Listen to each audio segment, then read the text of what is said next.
right? Get it all wired out. I said.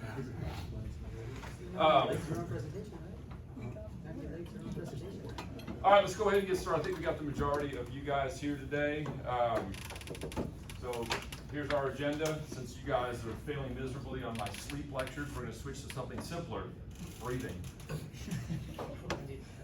All right, so how are we looking? I know we got some exams coming up. I know Nicholas had 3 exams this week or today, or? Yeah, I got 2 tomorrow, 1 today. Okay. Knocking them out. I knew you had 1 this morning, John, right? How's that? You know, congratulations to the fish drill team. Chris brought home the medal, or his fish did, based on his exquisite leadership and example. So, any comments about the competition? The freshmen understood what to do. They came out, performed, so I'm proud. Yeah, nicely done. Congratulations. Cole, any reports from New Orleans? It's fine. I don't know. Okay. The parade was really long though. Okay. Now I'm just trying to catch up on homework, so it was really fun for like 3 days and like flew by, but then you come back and it's back to reality. Then the crushing reality of College Station hits you square in the face. How's everybody else looking? Opportunities, motivation? Jennifer's motivated for the baseball game? I won't be but That's why you're motivated, right? I guess so. Okay. Where are you gonna be? I'm going to be doing some work. Okay. I won't go too much deeper. Everybody else good? Good week, bad week? Last week you guys were majority thumbs up. Still good? Some mids or how many downs? Because of your test coming up? I'm exhausted. Okay. How many of you guys went to the basketball game? Okay, good. Tried? Couldn't get in? I walked over there and they said no more. Oh wow. They gotta find a better way to handle the season ticket holders in the middle. I don't know how they do that. I think they just like, you guys get the text, right, from like when you schedule like a dentist appointment or a doctor's appointment or like a reservation, or are you guys gonna be here? Hit C to confirm or stop to deny. I think they gotta do something like that with the season ticket holders that aren't coming in. But then the question becomes, do we wanna put students who are standing in the middle of 60-year-old, 70-year-old people? Probably not, but you know, if I'm the athletic director, Just tell them to sit. which won't happen. So if you guys have any great ideas, this is the problem you could solve, just like Sarah Blakely, right? Find a way for the 12th man to get more students in the stands for these big home games and yet keep the big money donors happy. I don't know how you monetize that, but I figure every school has that problem, right? What did you guys, any of you guys that went to the game or that read about the game, how many people just don't care about basketball or sports in general? Okay, that's fair. I had a kid in my last section yesterday who was like, the Commandant's giving out bag-ins for going to basketball games. I'm in nuclear engineering, you know, where's the trade-off? Is that Kay Malin? Yeah. Okay. Yeah. Is he just a whiner? No, we think he's my old lady. Okay. So like we talk about that. Okay. So. It's a valid point, but I would also say, you know, maybe what the Commandant's potentially doing is forcing some of you guys out of your comfort zone and to have that true college experience. I mean, I think we've talked about this week 1. It's no longer about the 4.0 GPA, it's about the EQ and the IQ, like the book talks about, and having that well-rounded person who can fit into the company or fit into the culture or fit in with the customer base. Does that make sense? What do you got? Well, part of it too is like if the game's on a Monday or Wednesday night and you're in any kind of ROTC, your bag-in is null and void if you go. Because you don't get excused from ROTC PT on Tuesday or Thursday. So those that's bag-ins even expire? No, they only apply to the core, not ROTC. So if you bag in, you're away from Well, but ROTC. could you bank that bag in and apply it the next day, Thursday, or? It's only the That's next what a day. lot of outfits are doing. Ours does that. You can bank them. Yeah, you gotta change that, man. You gotta learn to bank these. Just be hard and don't bag in. Just be hard. Yeah, just be hard to answer everything, right? But you guys, and I think this relates to your ILDP. Some of you guys, and I'll talk a little bit about homework. You guys have been doing pretty well, and then some of you guys are like, hey, you didn't send out an email this week with the homework. No, I didn't. But I will get better. However, a fair amount of you turned in the 2 things that I asked for. So clearly, somehow the message got out there. You know, somehow the dog got into the garbage. So no excuses, John. What do you got? What do you mean by 2? What's that? What do you mean by 2? 2? What was the second? ILDP. Right, Right, you're not the only one. So, I will do better communicating, but I think the fair expectation needs to be 2 observations from the chapter, even if you're presenting. I wasn't clear on that, so that the last class was like, we presented, why do we have to send our observations? Like, just make it happen. The second thing is the ILDP through the chapter we've discussed, or the paradox we've discussed. For those of you that have dug into the ILDP, I've had some pretty good comments from you guys. A lot of you guys are really putting some thought, you're seeing some direct application.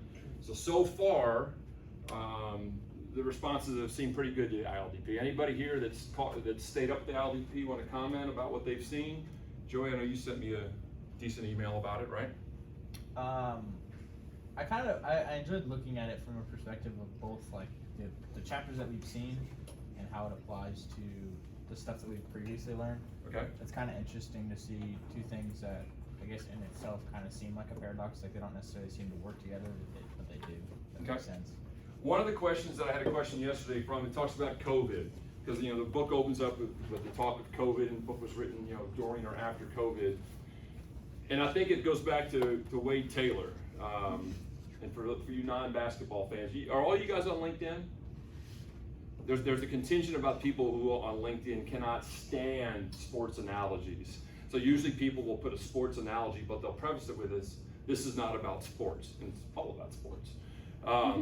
So ILDP talks about COVID, and I think it goes back to Wade Taylor. So while he was warming up for the game, one of the Tennessee, back up to last year, SEC championship, we were pretty bad. We had like a middle of the season losing streak. We got hot at the end of the season, went to the tournament. Basically, the only way A&M basketball was getting into the NCAA is by winning the SEC tournament. We made it all the way to the final game, and Tennessee beat us. Okay, so this was our first rematch with those guys. So one of the guys on the bench who played last year for Tennessee, who wasn't playing yesterday or Tuesday, said to Wade Taylor, hey, thanks for the ring last year, the SEC tournament championship ring. What was he trying to do? Get in his head. What did Wade Taylor say? You're welcome. You're welcome. Okay, and then in the press conference he said, I can't believe that guy's still focused on last year. So I think that's a real leadership lesson. As you guys think about that chart we talked about, all those different trails you could be on, and up to this point in your life, your parents were pretty much dictating most of those avenues you guys went down. But now you're at that green dot, and all the new trails are basically the choices that y'all made.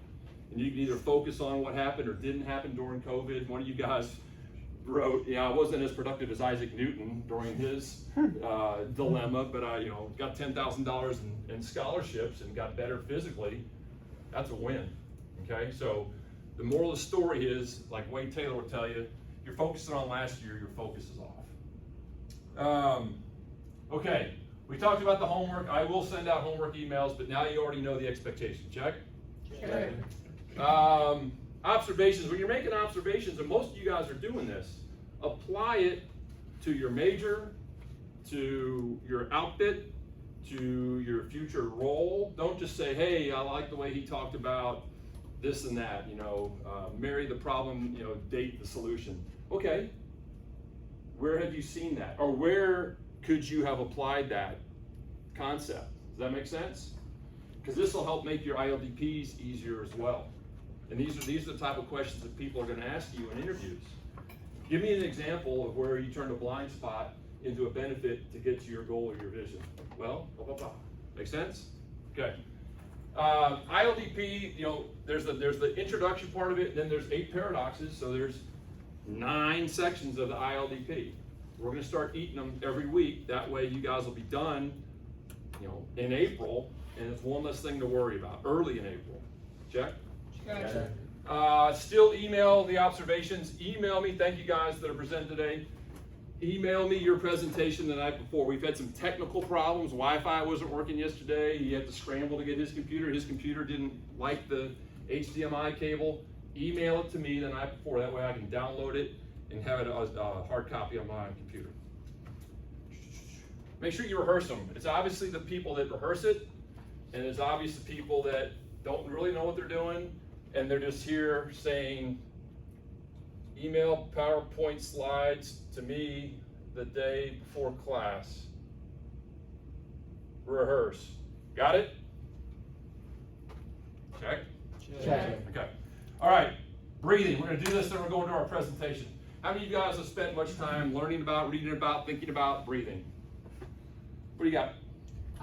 A lot of it. So I had a lot of trouble with falling asleep, so kind of going back to that. And I have anxiety, so learning breathing exercises, especially like the square method, has helped me a lot with focus. So She's not a plant, by the way, so that's a perfect segue. So, Emily, you really need to play with me here on this one. okay. Do you want this or what's in the bag? What's in the bag? Perfect. I'm waiting to give these out. These are a pair of custom-made, homemade pancake earrings. Oh my god, I'll actually wear those. I'm not even gonna lie. One of the- I'm not one of even the- gonna lie. Big time pancake houses in San Antonio. I've had those for 2 years. Thank you for playing along. Okay, who else has, so does that work? Have you found that to work for you for sleeping Yes. and anxiety? Yeah, that, and then if you guys don't already know about it, there's an app called like Headspace. They also have Spotify podcasts. They really do work, and they have like even like study podcasts on there. It's really nice. Are they free? Yes, they are free. The app, I do think you have to, after a while, you do have to like buy a subscription to like expand on it, but the podcast is free and all the resources are free. They also have a YouTube channel and a Netflix show. Okay. So it's really Anybody nice. else have a positive story to share? Will? Yeah, we use the square breathing in calf because it helps settle your heart rate, which keeps the horses calmer. Because the horses can pick up on your anxiety, right? Okay. So we're gonna do square. Who has not done square breathing? Okay. It's pretty simple. I had a video for the last class, but I think I lost him on it. The guy didn't force him to do it, so I'm gonna force you to do it. So I'm gonna call the cadence. You'll do the repetitions. So think of it as a square. We're gonna breathe on a count of 4. We're gonna hold for a count of 4. We're gonna exhale for a count of 4, and we're gonna hold for a count of 4. So there's 2 holds, 1 full lungs and 1 with empty lungs. So I'll say breathe, 2, 3, 4, hold, 2, 3. We'll do that about 3 times. And that's one of your homework assignments for this week, to practice this. And I've had students in previous semesters that have used this before going into a job fair, before going into a test, just to settle them down and to reduce that anxiety and stress. Okay, so go ahead and get comfortable, sit up straight. You're gonna breathe in through your nose. Some people will say, breathe out through your mouth. Just be careful if you just had lunch. Your neighbor might not want that. So here we go. Breathe, 2, 3, 4. Hold, 2, 3, 4. Exhale, 2, 3, 4. Hold, 2, 3, 4. Breathe, 2, 3, 4. Hold, 2, 3, 4. Exhale, 2, 3, 4. Hold, 2, 3, 4. Last one, inhale, 2, 3, 4. Hold, 2, 3, 4. Exhale, 2, 3, 4. Hold, 2, 3, 4. So for some of you guys, if that was your first time doing it, what'd you think? How do you feel? You said breathe, and I breathed out instead of in, so I was off the entire time. Okay. Smartest guy in the room. Anybody else? Chris, what'd you think?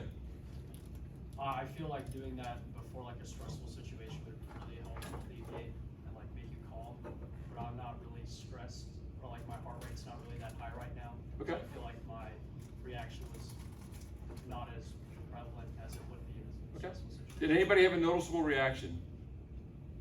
Maybe not enough repetition. Some of the. What do you have, Jared? Oh, I actually got more stressed. on the whole, that's right. Yes. And that's part of it. You know, the science behind it. I'll let Andrew, fill in the science. Andrew hasn't figured this. I'm a generalist. Andrew goes deep on things. You should see some of his observations. It's the stress that your body goes through that's going to create those, the the chemicals inside your brain that'll realize, hey, I can handle this stress. That way, when you're truly under a stressful situation, like, okay, I've done this before, I've seen this before. Wim Hof will tell you that the reason that society has so many ailments is because we're too air conditioned. You know, we're too climate controlled. We're too 72 degrees all year round. So he's the guy that, you know, hiked up Mount Everest in a t-shirt. Okay, they call him the Iceman. So he's got a whole different breathing thing, and there's a thing he does with his push-ups, and he's got an app too, and he charges you for it, where he wants you to like exhale quickly, like, you know, get totally depleted of oxygen, and then go do some push-ups. And his concept is you'll do more. If you do push-ups before you do that, then you do the breathing, then you do the push-ups. His philosophy is you'll do more. So these are all different books that talk about different breathing techniques and how they benefit you in lowering that anxiety, lowering that stress. So I know you guys have plenty of time for additional reading, right? But spring break is coming. Any other questions on the breathing? That's going to be one of your homework assignments. It's pretty easy. 4 counts, make the square, start with the inhale. But that's going to be your homework assignment. Do that at least 5 times this next week. Okay, here we go. Would my presenters please come forward? I got this one.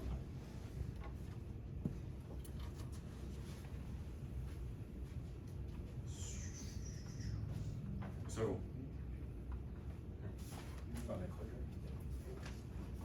you guys good?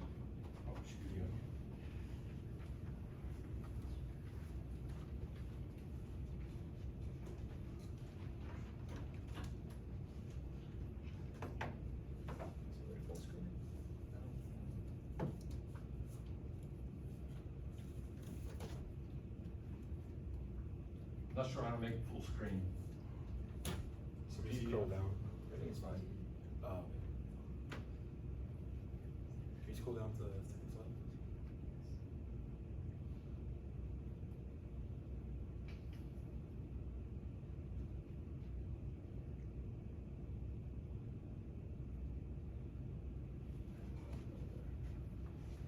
So part of the book was talking about vision. One key quote that they wrote in the book was, vision provides a target to hit. The best way that I can think about it, the best analogy that I can provide is, if you've ever done land navigation, if you're trying to go from point A to point B, but you have no azimuth, you have no idea how far the destination is, you don't know what the key terrain features are at your destination, then you might as well have your destination. So having that information, having that motivation to get there is what provides that target. So the book provides an example about Sarah Blakely. She started out with only $5,000 in her account, but she had the vision of Spanx, which was a certain type of women wear. She knew it provided style the same as comfort. So once she had that vision, she went through a continuous loop of just making people understand her vision and constantly explaining it to them. A lot of times she got rejected. In the book it says she went to every representative until she got a break and developed a prototype. And once she got that break, it was now a matter of, how does she distribute this prototype? How does she get people to actually buy her product? So she went to, I don't know what you call it, a market representative, telling them, hey, you guys should sell my product. And she was talking to them, but they weren't really listening. They didn't really understand her motivation and the reason why it meant so much to her. So she literally had the person representing the company try on the Spanx, the women wear, and she tried it on, and finally she understood. So it was just a constant process of getting them to understand her vision. And eventually she got buy-in, people were buying her product, and now she's a billionaire. The best way that I could kind of relate it to the core was commanders and their commander's intent. One thing I've kind of noticed during my time in the Corps for the past few years, every year, leadership results come out, commanding officers are ready to lead their outfit. At the beginning, they always stand in front of their outfit kind of like this, and they explain to their outfit, this is my vision for the year. That's the last time you ever hear about it. And the year comes by, and then they're having problems. Nothing's actually functioning the way they wanted it to function. There's no buy-in. People don't want to show up to PT. People don't want to show up to any training activities, and then they're passing off that blame left and right. But the reality is, people don't really understand what the goal what the goal is for the outfit. So I think that's the biggest problem, especially in my outfit. A lot of times people are just in zombie mode. They don't really know what they're doing because they haven't been communicated the vision well enough. They haven't been, like Sarah Blakely did over and over and over, explain to people what their vision was so they can get that buy-in. A lot of times commanders in the corporate S don't continuously elaborate on that vision and explain that why so they can have that buy-in and accomplish the vision.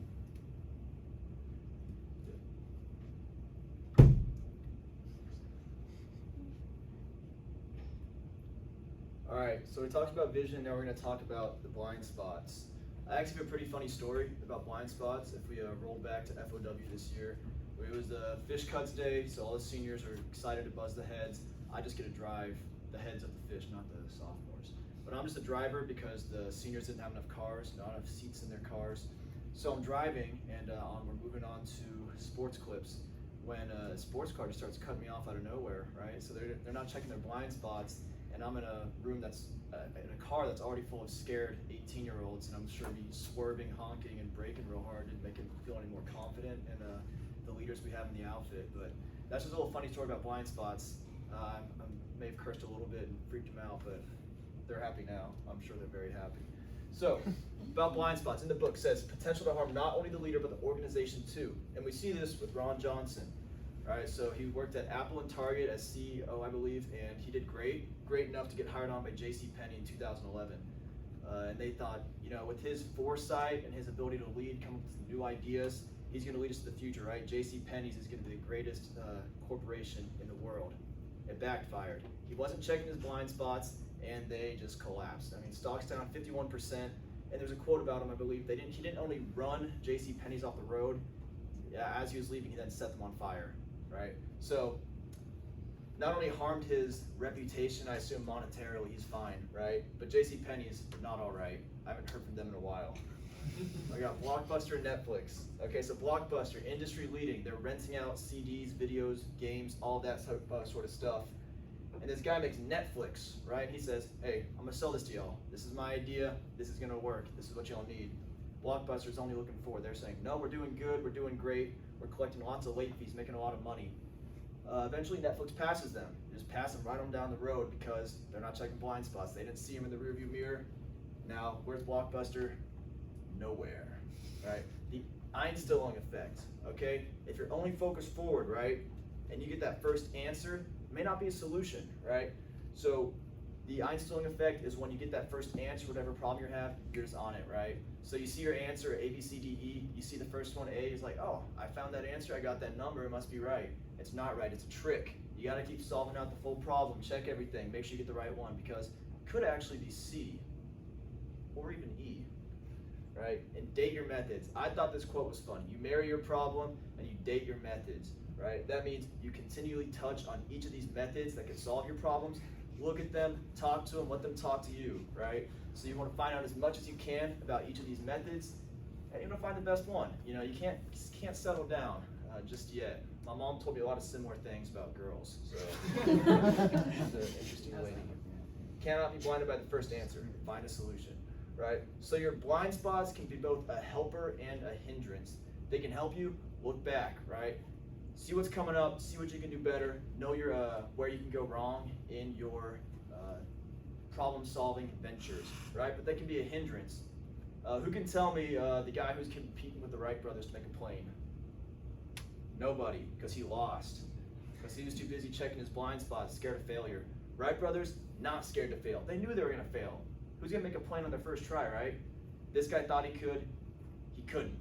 He didn't make a plane. And to relate what Ivan said earlier about the CEO's vision, the best way I can kind of summarize it in a core sense, the CEO is the driver, he's looking forward, and the first sergeant's got to be the guy in the passenger seat yelling at him, hey, someone's on your right, someone's on your left, don't merge now, hey, it's a green light, you can go now, red light, slow down, you know what I'm saying? All these sorts of things. So as a leader, If you can't watch your blind spots effectively, you need someone to help you out with that.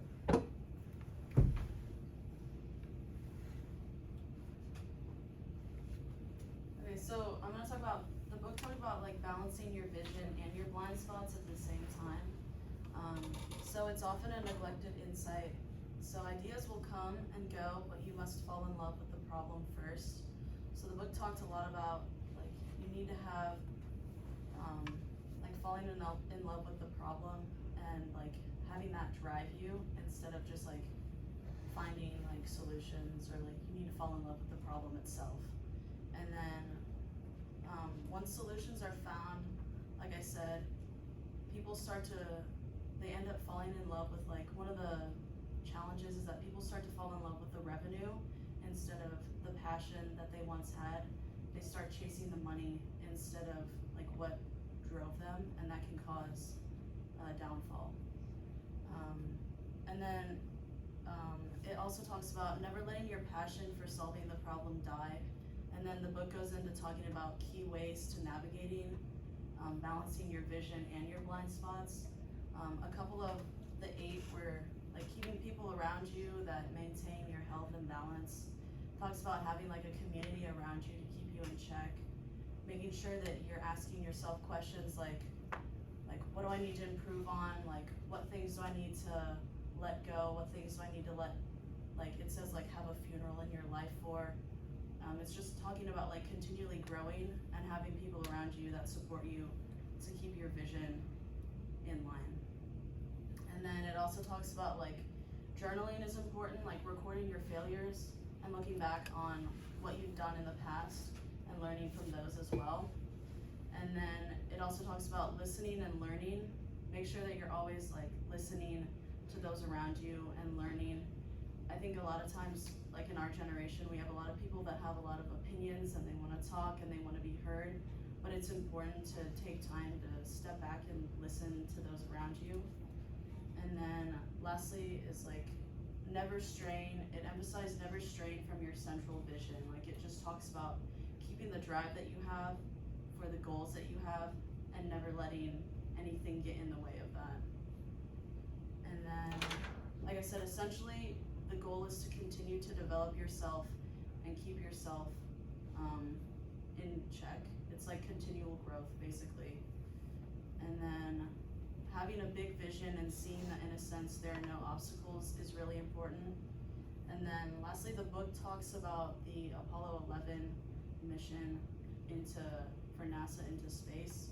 So the vision was when John F. Kennedy gave a speech, and that his vision was to get up into space. And then the blind spots were actually the young workers that like helped cover the blind spots, because they thought that like they were just working really hard. They didn't really have any blind spots, and their goal was to get this accomplished, even though like the older, I guess like generations in the company had doubts. So they covered the doubts. And then, so one of the main like, I guess like ways that we thought people balance blind spots and vision well is people that go on Shark Tank. So we thought of, like for example, the inventor of Scrub Daddy. So we're gonna play a video of that. You'll need to use Jared's login and make that happen.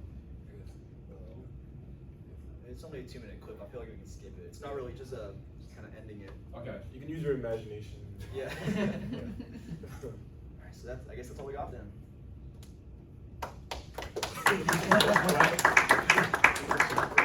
You guys have any questions for these guys? Any comments? Anything you disagree with? Lots of times with these examples, some people will say that the blind spots are just people getting lucky. Do you have any sort of thought about that? About they just kind of stumbled into their success rather than the blind spots actually helping them? Well, I believe are you talking in terms of entrepreneurship? Sort of any generalized, yeah. Okay, so I mean, there's millions of people trying to accomplish the same exact things, trying to create a new industry and break into currently existing ones. If your idea is good, that's good, but that's not enough. You have to be confident. You have to keep moving forward. We saw that with Sarah Blakely. What made her special was her idea, but the fact that she just never gave up and continued to know it would not fail. That's what got her break. So it is a little bit of luck, but it's also just persistence, perseverance. About your analogy of like the first sergeant is the guy or the girl who's like constantly pointing out the commander's blind spots. Like what do you think, or what have you seen are like some common blind spots that like people in like high up leadership positions have? They often need to be reminded of. Like if there's any common examples that come to mind. I'd say a lot of times, because I'm first sergeant, so I'm always dealing with my commanding officer. They have a vision. They have an idea of the way things should always work, but they're not always there. They don't have their feet close to the ground as I do and all the other subordinate leaders do. So just constantly just communicating with them and poking holes in their vision or whatever they want to do. Like, hey, I know this is what you want to do it this way, but the reality is we can only do so much with the resources that we have. You constantly just piggybacking back and forth. So I've heard about white belt apathy, and when I was here, it wasn't white belt, it was just dead zips.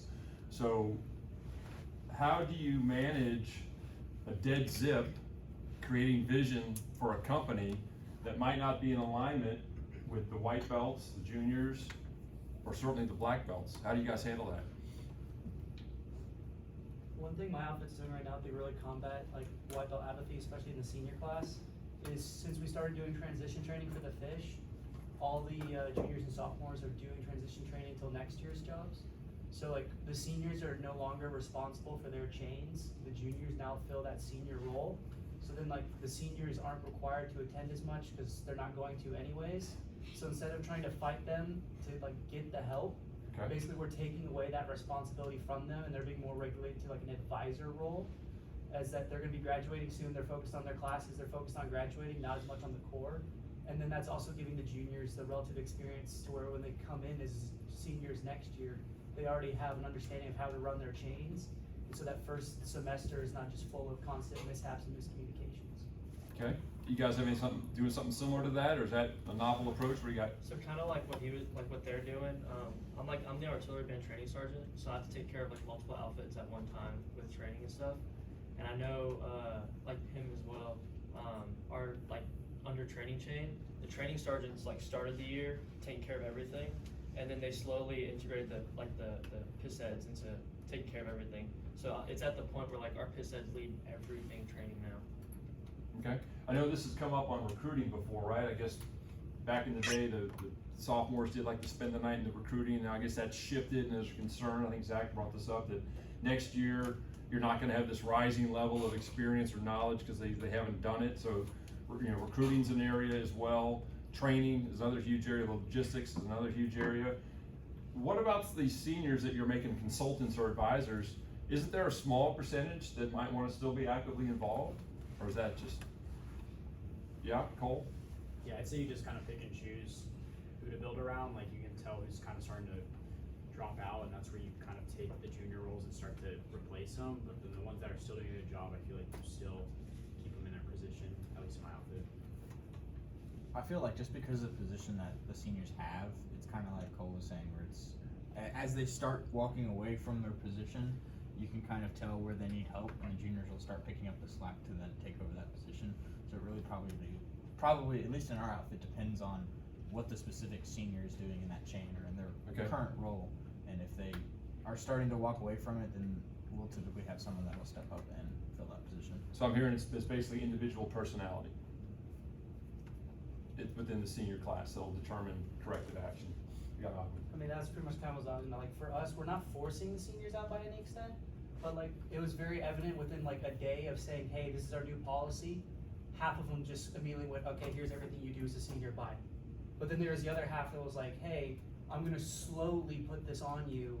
You know, this week you're gonna be in charge of writing up the report or whatever. I have to send to Colonel Allison. I'll review it before we send it to him, but you're gonna write it this week. And whereas others were just like, all right, here's everything you have to do, goodbye. So it was more of allowing them to make that decision while also slowly phasing out their, basically not necessity, but their responsibility. What do you got, Nicholas? Yeah, I've had similar experiences. It really depends like who it is. Like last week we did a transition training on Friday morning, and I got a text like 11 o'clock at night asking if the juniors were good to lead it from one of my seniors that would, like, the training officer above me. So you can think why he's asking me if the juniors are good to lead tomorrow. Oh yeah. And then earlier this week they were like, hey, why don't we switch transition training to Friday morning and switch it with the workout we have tomorrow. So, and then they said also CO order to do it on Friday mornings now, by the way. So Yeah, I just hope you guys are all, embracing these issues because, you're already transitioning. Next year, you are those seniors that my juniors are either talking good about or talking bad about. You guys are good. Thank you. I'll Thank you. appreciate it. So a couple quick things that you guys brought up in the presentation. I think, Joey, you said that JCPenney, the greatest corporation in the world. Who here has even been to a JCPenney? Okay, I mean, was that probably a leadership mismatch? I mean, I could see where you would apply that, well, hey, this guy has led to, Apple, we all know about Apple. Target does feel relatively well in their space, right? I mean, Target's a reputable, admired company. JCPenney, that was probably one of those things they probably should have done a funeral versus a makeover, if we're being honest, right?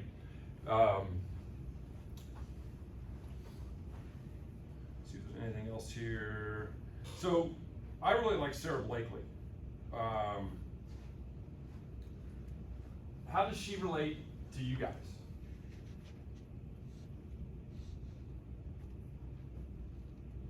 How can you see yourself in her plight, $1 billion plight, right? What do you got, Zach? That she had her vision and she just kept pitching it to everybody to have that buy-in to like support her. You're fast forward into the good side of the story. What was her vision? What do you got, Malcolm? I was just thought about like what you mentioned earlier at the game class, like the decision like web, and how like the first thing she talked about was like she's now expected to graduate and then be basically like a doors-to-door saleswoman almost, which is what inspired her vision.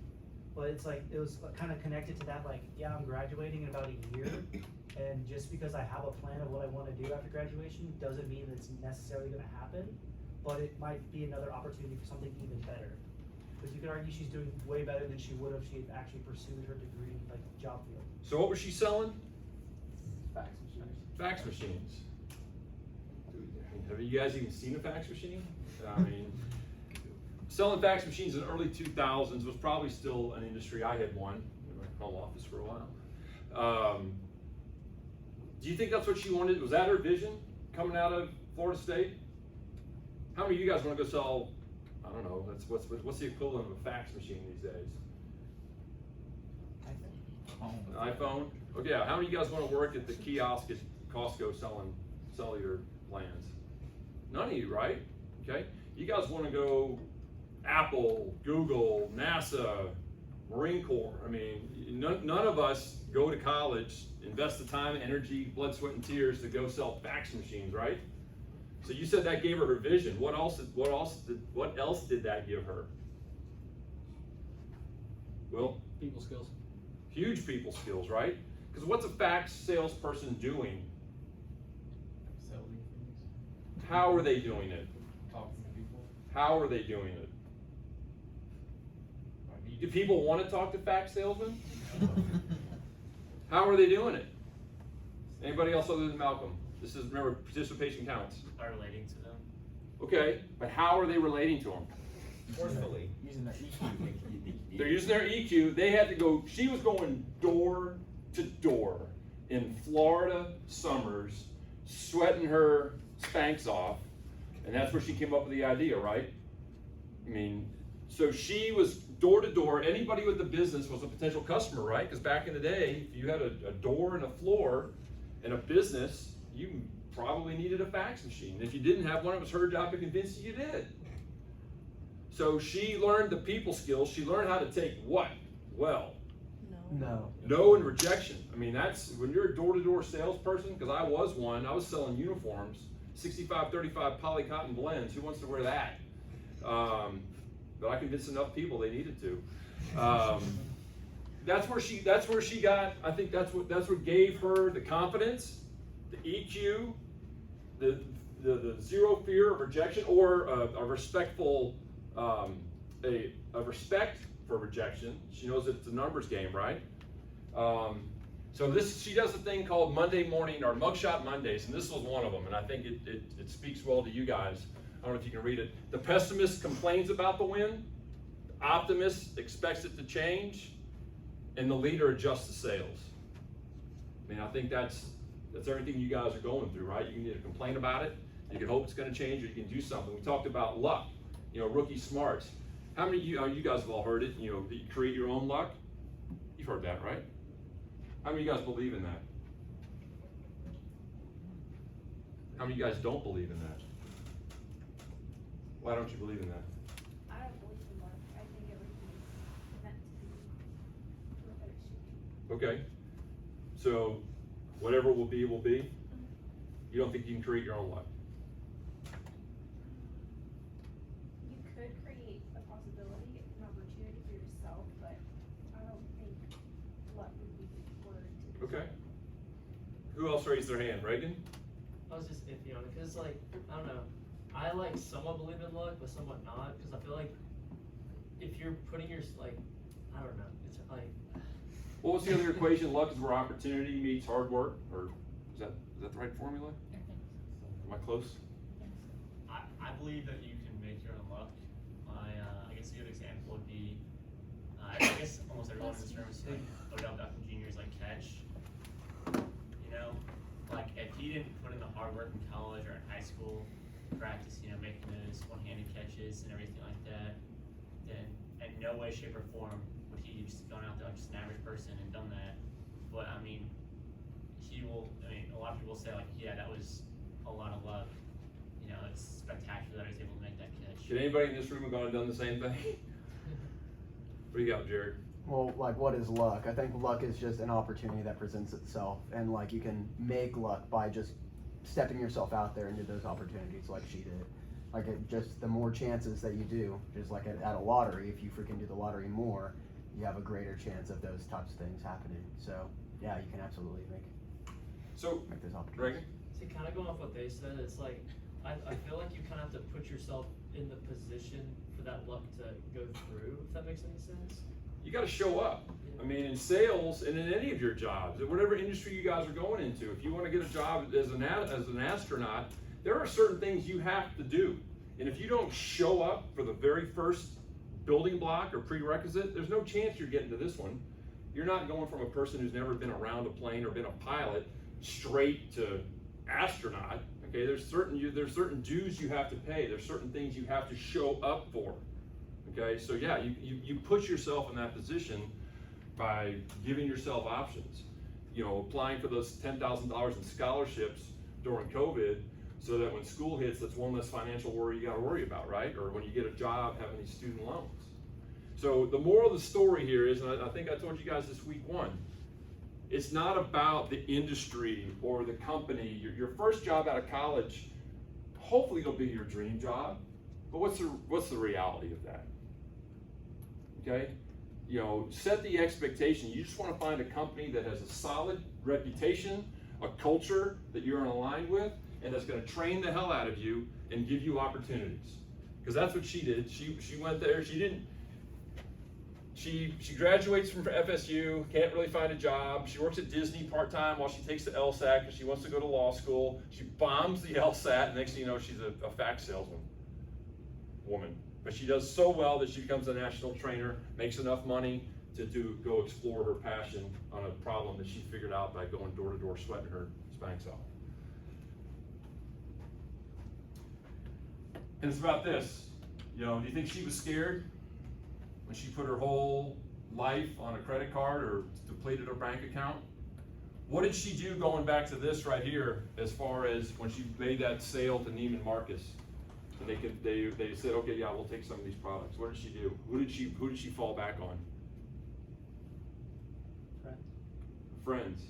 Her network. Probably people she met at Danka. Maybe some family friends.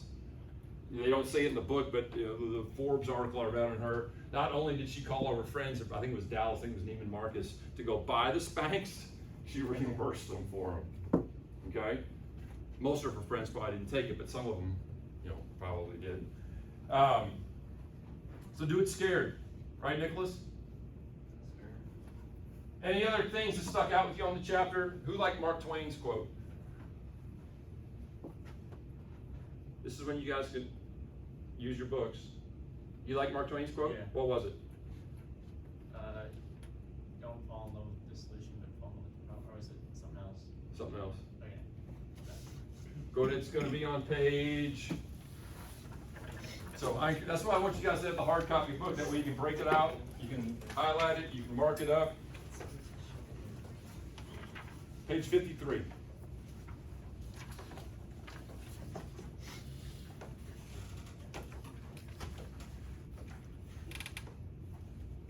Bottom of the page. What do you got, Joey? They didn't know it was impossible, so they did it. Yeah, that's what Sarah did, right? So that speaks to the, she didn't know that you needed to go to a trade show and be one of, 5,000 people in a convention center full of stores. I've never heard of this. Have you guys heard of this? Joey talked about it in his part of the presentation. That's basically you go to the solutions that worked the last time, right? In essence, or you go to the first choice on a multiple choice that looks like it might be close. Okay. I think it's important you guys look at these. In every chapter he's got 5 to 6 to 8 keys or steps to take to learn from the paradox or to identify your vision or identify your blind spots. So I would make sure you look at those lists that he has in the book to kind of keep you honest. Any other things that resonated with you guys? You guys had some really good observations this week and applied them pretty well to the core. What do you got, Joey? One of the things that I noticed, at least reading through all the examples, they were all, for the most part, within the last century.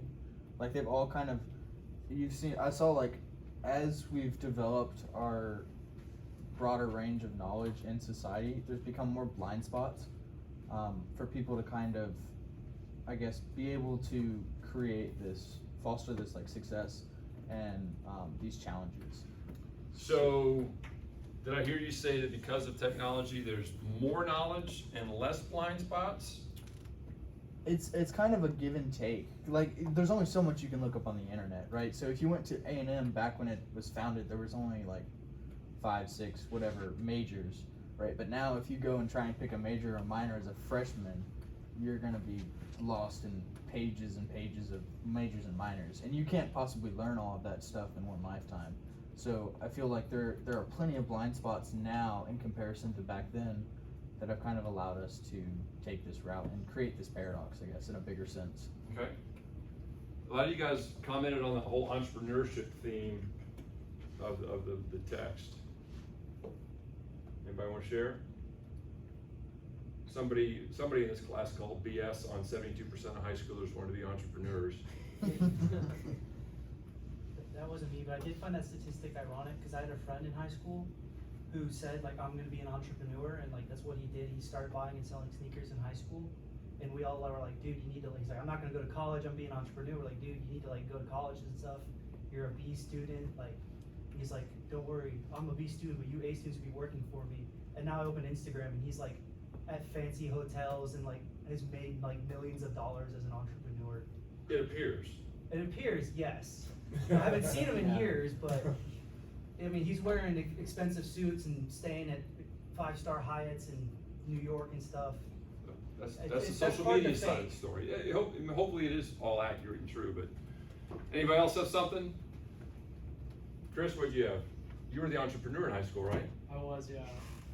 I mean, what are my thoughts on the chapter or how I relate to everything? Hey, you're anything. It's your stage. You got 2 minutes to educate us. 2 minutes. Well, dang, now I'm put on the spot.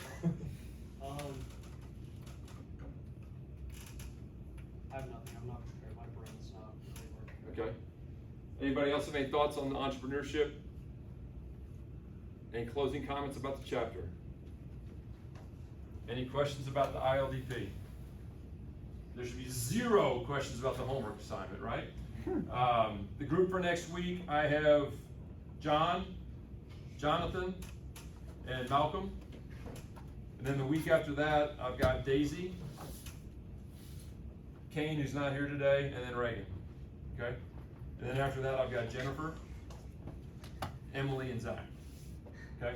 So, I do want you guys to try this. I would say bedtime is an easy one, and if you got any exams coming up next week, try it before that. I think usually it takes more than just 3 cycles of it to kind of, hopefully you'll get to a point where you kind of feel it sinking in. I mean, if I wake up in the middle of the night and can't go back to sleep, I'll sit there in bed and box breathe, and I think it works as I fall back to sleep. Not all the time, but usually it helps. And then complete up to paradox 3. If you guys want to, I want you guys doing the ILDP as you're reading the chapters, so the concepts and the ideas and the examples are fresh. Check? Check. We're done. Appreciate your time. Emily, you mind?